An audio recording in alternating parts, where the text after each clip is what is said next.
Hello dear friends, welcome to Sophier global classes. आज आपके लिए बहुत ही अच्छी एक पोएम लेकर आया हूँ और ये रिलेटेड है टीजीटी, पीजीटी और सभी लिटरेचर के एग्जाम से रिलेटेड। जैसे कि आप देख पा रहे हैं स्क्रीन पर जॉन मिल्टन, तो ये पोएम भी जॉन मिल्टन से ही रिलेटेड है और बहुत ही अच्छी ये पोएम है और काफ़ी आप इंजॉय करेंगे इस पोएम को। तो जैसे कि आप देख पा रहे हैं स्क्रीन पर जॉन मिल्टन, जी हाँ, बहुत ही अच्छी पोएम है। आपके सामने पोएम भी आ गई है। देखिए पोएम का क्या नाम है, how soon hath subtle hath time the subtle thief of youth. ये बहुत ही अच्छी पोएम है जॉन मिल्टन की और इस पोएम को जॉन मिल्टन ने दिसंबर 1631 में इन्होंने लिखा था, 9 दिसंबर को। ठीक है, इस बात को भी याद रखने वाली बात है। और जब ये 23 साल की उम्र के हो गए थे, इस पोएम को इन्होंने लिखा। थोड़ा बैकग्राउंड के बारे में भी हमें पता होना चाहिए। तो स्टार्ट करते हैं वीडियो। इससे पहले कि जिसने चैनल को सब्सक्राइब नहीं किया, चैनल को सब्सक्राइब जरूर करें और बेल आइकन जरूर प्रेस करें ताकि आने वाली वीडियो का नोटिफिकेशन आपको समय से मिलता रहे। मेरा इंट्रोडक्शन आपको नीचे थर्ड लेयर टेक्स्ट में मिल ही रहा है। मैंने 3 बार टीजीटी पीजीटी क्वालिफाई किया है और हेल्प करता हूँ आप सभी की कि आप भी क्वालिफाई करें। इस सोनेट को, ये एक सोनेट है, ये भी बात हमें पता होनी चाहिए कि सोनेट ये एक पेट्रार्कन सोनेट है। इन्होंने भी पेट्रार्कन जो फॉलो है इटालियन सोनेट को ही फॉलो किया था, जिसमें कि 2 पार्ट होते हैं, ऑक्टेव एंड सेस्टेट। ऑक्टेव में क्या होता है, कंप्लेंट दी जाती है। सेस्टेट में क्या दिया जाता है, उसका सॉल्यूशन दिया जाता है। तो सोनेट है, बहुत ही अच्छी ये सोनेट है, 1631 में लिखी थी। और ये सोनेट जो थी, ये ओरिजिनली जो थी ये एक लेटर फॉर्म में थी। ये लेटर फॉर्म में थी और अपने मित्र को, एक फ्रेंड थे इनके, उस फ्रेंड को इन्होंने ये सोनेट जो है वो लिखी थी। ये भी बात याद रखने वाली है। और इस सोनेट में देखिए बेसिकली क्या देते हैं, इस सोनेट में हम जब बात करेंगे जॉन मिल्टन की, इस सोनेट में जॉन मिल्टन जब 23 साल की उम्र के हो गए थे तो वे एक तरीके से परटर्ब थे, परेशान थे, क्योंकि वे कह रहे थे कि उन्होंने आज तक कोई भी प्रेज वर्थी जो है कुछ भी नहीं लिखा। हालांकि उन्होंने ode on the morning of Christ nativity 1629 में लिखी थी, लेकिन इसे वो अपना मास्टरपीस नहीं मानते थे। वो कहते थे कि अभी तक मैं 23 साल का हो गया हूँ लेकिन मैंने ऐसा कोई भी काम नहीं किया कि जो इस संसार में प्रेज वर्ती हो, जो आप उस चीज़ को कह सकते हैं कि वो अपने आप को सेटिस्फाई नहीं थे। तो वो कह रहे थे कि वो मैच्योर होते जा रहे हैं समय के साथ साथ, समय ने उनका यौवन भी छीन रहा है, यूथ भी छीन रहा है, लेकिन अभी तक भी उन्होंने कोई प्रेजवर्ती कार्य नहीं किया। देखिए ये सोनेट नंबर 7 है, देख लेते हैं। How soon, line to line discuss करेंगे। How soon had time the subtle thief of youth. याद रखना ये भी सबटाइटल भी है एक तरीके से, सबटल थीफ ऑफ यूथ। किस तरीके से, हाउ सून हैड टाइम, कितनी तेजी से समय ने, सबटल, यहाँ पर सबटल का मीन्स है कनिंग, कनिंग होता है चतुर, कितनी चतुरता से जो मेरी जवानी थी, जो मेरा यूथ था, उसे चोरी किया। ये मिल्टन ने ये बात की है अपने सोनेट के टाइटल में।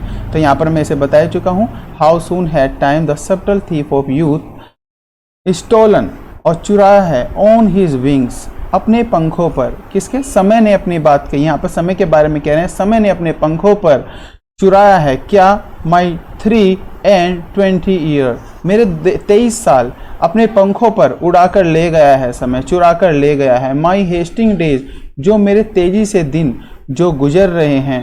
Fly on with full career, वो अभी तक मेरा कैरियर जो है वो अभी फ्लरिश भी नहीं हुआ, लेकिन जो मेरे दिन हैं वो बहुत तेज़ी से गुजर रहे हैं। मेरे जो यौवन है, जो मेरा यूथ है वो बहुत तेज़ी से गुजरता जा रहा है। By my late, but my late spring no bird or blossom स्वेत।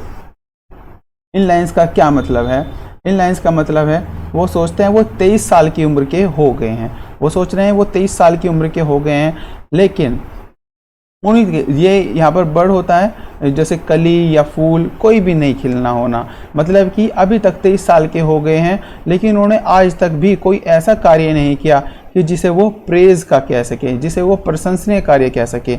वो अपनी नेटिविटी ओड को भी प्रशंसनीय कार्य नहीं मानते थे। इस बात को नोट करने वाली बात है। Perhaps my semblance might deceive the truth.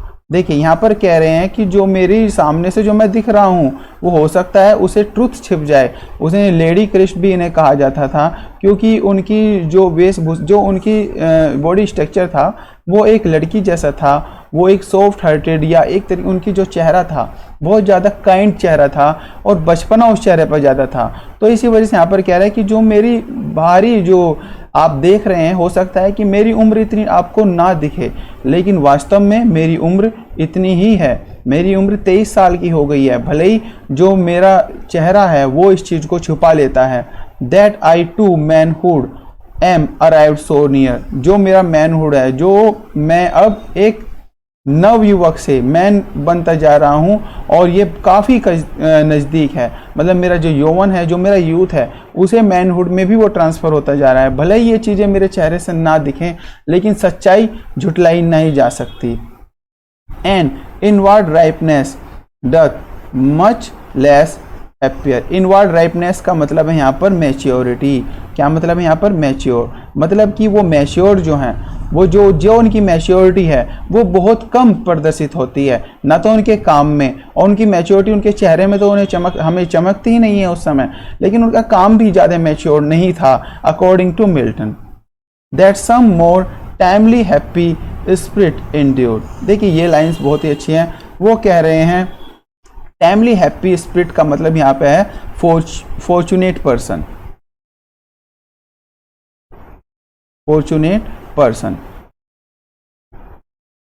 Fortunate person, भाग्यशाली व्यक्ति। देखिए कुछ भाग्यशाली जो व्यक्ति हैं, यहाँ पर कह रहे हैं सम, कुछ भाग्यशाली व्यक्ति इंड्यूड इन चीज़ों को रखते हैं। मैं इतना भाग्यशाली नहीं हूँ। मैं अगर बात करूँ अपनी, तो मैं इतना भाग्यशाली नहीं हूँ जितने कि भाग्यशाली जो व्यक्ति होते हैं उनकी मैच्योरिटी के साथ उनके काम पर भी झलकती है। लेकिन मेरी मैच्योरिटी जो है, जो मेरी मैच्योरिटी है वो इतनी नहीं है। मेरी उम्र तो मैच्योर होती जा रही है, लेकिन मेरा जो कार्य है वो मैच्योर नहीं हो रहा है। देखिए ये जो पार्ट थे ये ऑक्टेव के पार्ट थे।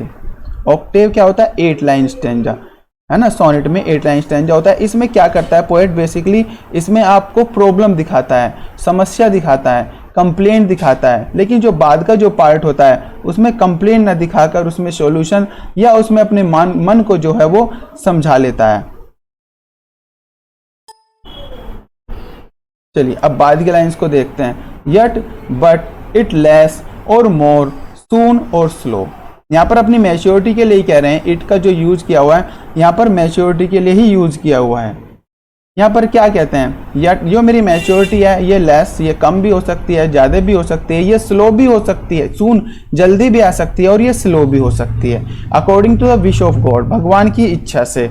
It shall be still in the strict measure even.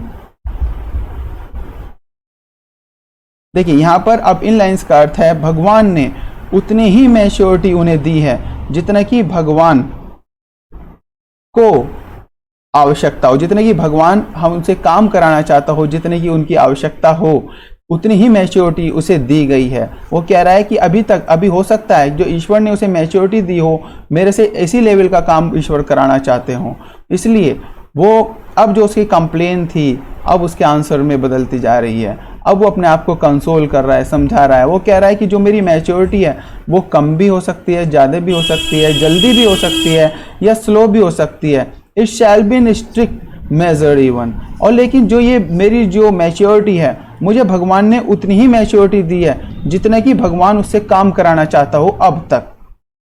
To that same lot however mean or high. जो ये इसकी मैच्योरिटी है, सेम लॉट, जो इसकी मैच्योरिटी है वो ज़्यादा भी हो सकती है, हाउएवर वो मीन, वो कम भी हो सकती है, तुच्छ भी हो सकती है, ज़्यादा भी हो सकती है। Towards which time leads me the will of heaven. Heaven का, द विल ऑफ हेवन का मतलब यहाँ पर गॉड की इच्छा, ईश्वर की इच्छा। यहाँ पर इनका अर्थ है क्या? ईश्वर की इच्छा, ईश्वरीय इच्छा। तो यहाँ पर कह रहा है कि जो मेरी मैच्योरिटी है ज़्यादा भी हो सकती है, कम भी हो सकती है, हाई भी हो सकती है। Towards which time leads. देखिए समय के अनुसार, यहाँ पर इन लाइंस का अर्थ क्या है? वो कह रहा है भगवान जो उसे मैच्योरिटी देगा। इन लाइंस का अर्थ है भगवान जो उसे मैच्योरिटी देगा, ईश्वर की इच्छा से जो उसे मैच्योरिटी मिलेगी वो समय के अनुरूप मिलेगी। जैसा ही ईश्वर की इच्छा होगी, जैसी ही उसकी अकॉर्डिंग, भगवान की जो इच्छा होगी उसके अकॉर्डिंग ही उसे मैच्योरिटी मिलेगी। भगवान समय के अनुरूप उसे मैच्योरिटी देगा। तो यहाँ पर इस चीज़ को बताया गया है। ऑल दिस, इन सब में I have grace to use it so. देखिए वो कह रहा है कि मैं ग्रेसफुल हूं टू यूज इट, जो मुझे मैच्योरिटी ईश्वर देगा, चाहे वो कम है, ज़्यादा है, मीन है, हाई है, चाहे वो किसी भी है, चाहे सून, स्लो, मोर, लेस, कैसे भी वो मैच्योरिटी दे, मैं उसका प्रयोग करूंगा। और वो कह रहा है कि मैं उसका प्रयोग करूंगा, जैसा भी है, जैसा भी ईश्वर चाहता है मैं उसको कार्य को करूंगा, मैं भगवान के अनुसार ही अपना कार्य करूंगा। एलायंस का मतलब क्या है? आई विल कंपोज पोएम, जो भी वो कंपोज करेगा poem according to God's will, भगवान की इच्छा से, ठीक है, भगवान की इच्छा जो होगी उसी के अकॉर्डिंग वो काम करेगा। As ever in my great task, जो उसके महान जो कार्य होंगे, मास्टर साई, ईश्वर की आंखों के देख रेख में होंगे। मतलब इसका यह है कि हम जो भी कुछ करते हैं वो सभी किसकी आंखों के नजरिए में होते हैं? किसके? ईश्वर की आंखों में होते हैं। ध्यान रखना, ये लाइंस जो है कई बार एग्जाम में पूछी जा चुकी हैं।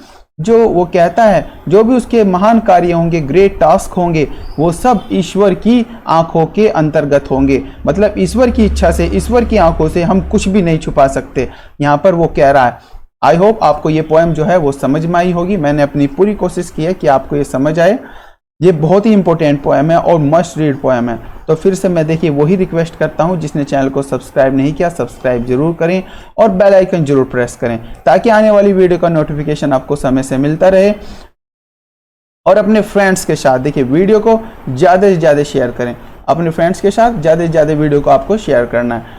तो आप आज की वीडियो यहीं पर समाप्त करते हैं, तो फिर मिलेंगे नेक्स्ट टॉपिक के साथ। आप कमेंट बॉक्स में कमेंट भी कर सकते हैं अगर किसी पोएम की क्वेरी है या कोई भी पोएम आप चाहते हैं, फिर भी मैं अपने हिसाब से पोएम ज़्यादा से ज़्यादा अपलोड करूँगा। तो stay tune with Shobhit Agrawal classes. Bye bye.